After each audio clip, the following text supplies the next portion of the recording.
ஓம் நம சிவாய. தென்னாடுடைய சிவனை போற்றி, எந்நாட்டவர்க்கு இறைவா போற்றி. என் சிந்தனையில் சிவன் இருக்க, அவன் அருளாலே அவன் தாழ் வணங்கி. இந்த திருவண்ணாமலையை சுற்றி சுமார் 2000 மீனவர்கள் குடும்பம் வாழ்ந்து வருகிறது. அதில் மூத்த மீனவர் குடும்பம் பர்வதராஜா என குடும்பம்தான். இவர்கள்தான் கார்த்திகை மாதம் கார்த்திகை தீபம் ஏற்றும் வழிபாட்டு முறை செய்து வருவதாக இங்கு சொல்லப்படுகிறது.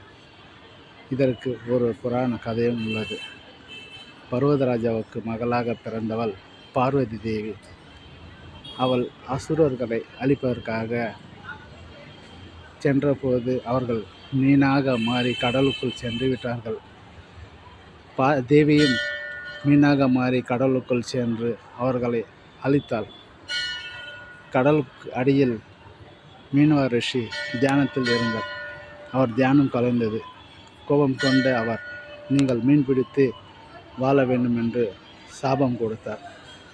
அதை சிவனிடம் பர்வதராஜா சொல்லிய போது, நான் இந்த மலையில் அக்னியாக இருக்கிறேன், வருடத்தில் ஒரு முறை தீபம் ஏற்றும் வழிபாட்டு முறை நீங்கள் செய்து வாருங்கள் என்று சொல்லினார்.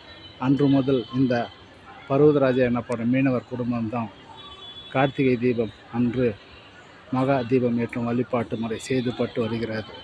இங்கு எத்தனையோ ஒரு விஷயங்கள் இருக்கிறது. அதை படித்ததால் நம் எல்லோருக்கும் தெரியும். அதை நானும் கொஞ்சம் கொஞ்சமாக படித்து வருகிறேன். இன்று பௌர்ணமி சனிக்கிழமை நாள் இன்று நான் திருவண்ணாமலை வந்திருக்கிறேன். ஓம் நம சிவாய.